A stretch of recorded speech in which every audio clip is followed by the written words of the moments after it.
Hello and welcome. Thank you so much for joining me today. Today I'm responding to a request. Dreams, and here's what Dreams said. Hello, Mr. Delman. Could you please review Max Maven's book, PRISM? In your opinion, is it an adequate book to start performing mentalism? Thanks so much. Now this got me thinking quite a bit about PRISM. PRISM has been one of my favorite books. By the way, this is the book that's being referred to right here, Max Maven PRISM. If you look at the table of contents in this book, you will see that it is written upon and highlighted. Tremendous. I have taken notes even in the table of contents here. This book is fantastic. Let me just read to you the prologue here a little bit. The 5 booklets that make up the color series of mentalism were produced from 1976 to 1980 during a boom period for the literature of the field. Although that booming term needs qualification, mentalism, like many other things employed for human entertainment, goes through cycles of popularity. So the point is, though, I don't want to read the whole thing to you, but the point is that Max Maven was producing booklets, and these booklets became assembled in this one book.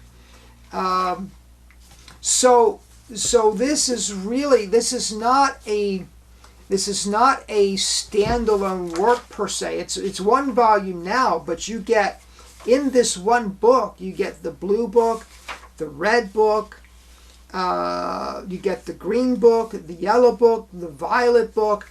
So you get these color books, and that's why the title of the book is PRISM. Now, before I go into too much about PRISM, and I want to explore it some more to answer the question, let me tell you a little bit about Max Maven. Have some other things here I want to show you, but let's talk about Max Maven. Max Maven was born Phil Goldstein, December 21st, 1950. Today he is 70 years old. He was a radio DJ. His name has been changed legally to Max Maven, but he still uses Phil Goldstein as a pen name for technical writings. Max Maven began his career in Boston in the clubs. He spent much of the 1980s performing and headlining in comedy clubs throughout the United States. He served as a magic consultant for David Copperfield, Penn and Teller, Siegfried and Roy, and Doug Henning.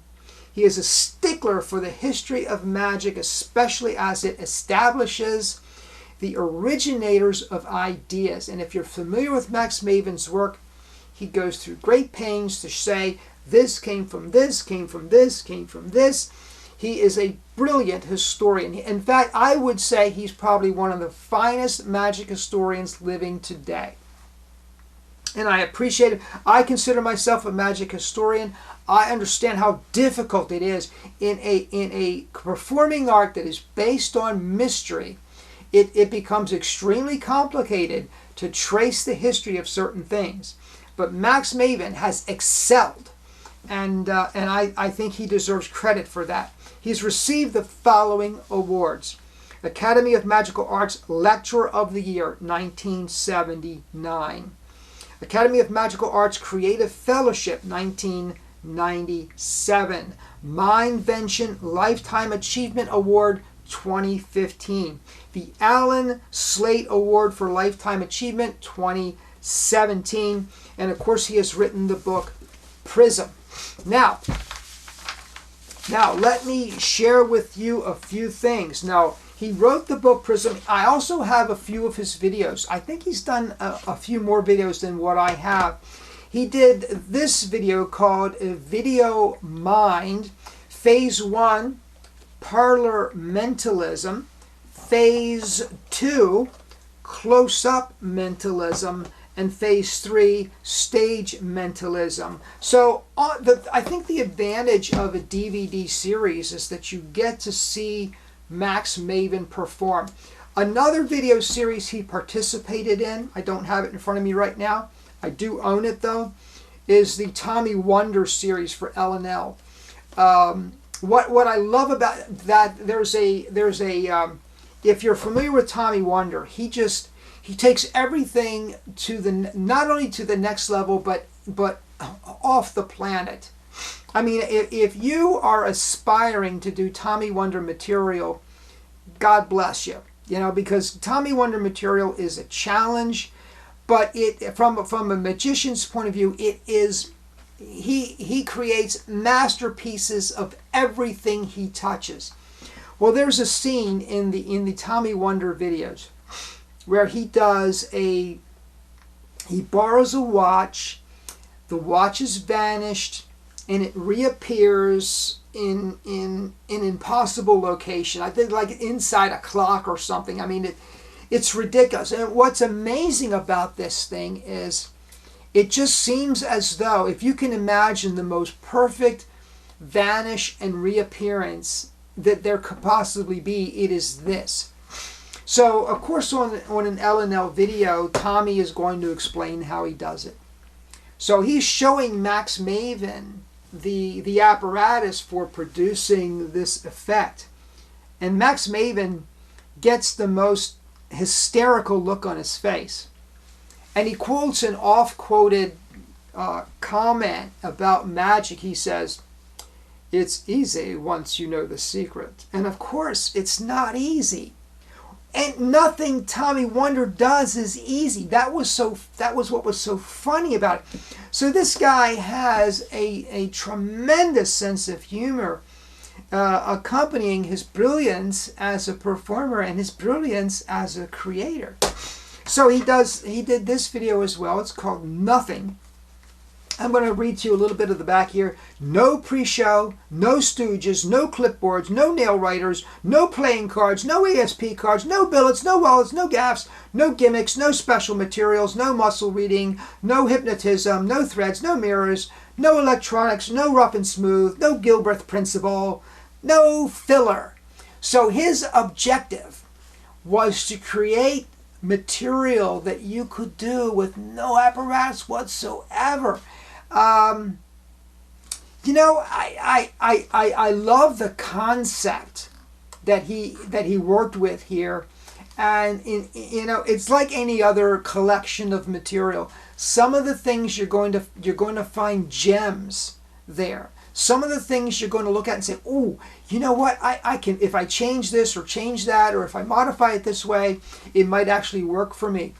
Other material you're going to look at and say, "Ooh, you know, that just doesn't work at all for me." And that's the way Nothing was. This is a bit more challenging. I think you're going to find material in here that you're going to love. Now, I'm sorry, I've digressed tremendously. Let me get back to the original question from Dreams Dreams. Dreams Dreams wants to know, what is the value of this book? And I really never thought about it before, and I don't know why I haven't thought about it before. But I'm going to go out on a limb here, and I'm going to make a statement that perhaps, maybe, might be the first time this statement's ever been made. This book right here. If you approach the average mentalist. Most mentalists will tell you, if you are aspiring to become a mentalist, you must read Animan's Practical Mental Effects. In fact, if you can go back and read the Jinx, if you can go back and read all of Animan's material, that's fantastic. But you must, as at a minimum, read Animan's Practical Mental Effects. And then when you're done, you must read 13 Steps to Mentalism by Corinda. So these are the two books that are generally recommended for the aspiring mentalist. I'm going to go out on a limb here and say there is a third book, and it's this one. If you want to be a mentalist, if you want to study mentalism and you don't have a huge budget and you want to know what to do, you need to get these three books. I'm telling you, this book right here, possibly maybe, I mean, it's hard to argue with the legacy of these two. It's really hard to argue with that. But I have personally benefited from this book at least as much as I've benefited from these two. And so I'm putting it in that class. This is a classic of mentalism. It is indispensable as these two are, and I'm putting it in the same class. That's how I feel about Prism. I showed you the table of contents. I showed you how I've highlighted it. There are routines in here that other mentalists, now they generally, most performers are not going to take a routine verbatim out of a book and do it. It's just part of the creative process. You're going to modify it, you're going to change it. But there are routines in here that are probably in most mentalist repertoire in some way, shape, or form. That's how important this book is. Don't miss it. Dreams, thank you so much for asking about this. Until you asked about it, until you asked specifically about it, I didn't give it enough thought to really put it into this classification. I really didn't give it enough thought. So I appreciate the fact that you asked me to do this. I appreciate the fact that you challenged me to think about it. And I hope that this answers your question. Thank you so much for asking. Folks, I appreciate your joining me. I appreciate your watching. Please subscribe down below and please comment. Dreams commented. That's why I'm doing this presentation. If you want me to address your question, comment down below and I will do so. I don't always do it. Remember, I post once a week on Friday. That's it. I don't post every day. So if I get 5 requests, it might take me 5 weeks to get around to it. But hey, folks, I do get around to it, okay? And I appreciate you. I appreciate the fact that you watch. I appreciate the fact that you comment. And I am looking forward to seeing you next time. Thank you so much for joining me. Bye-bye.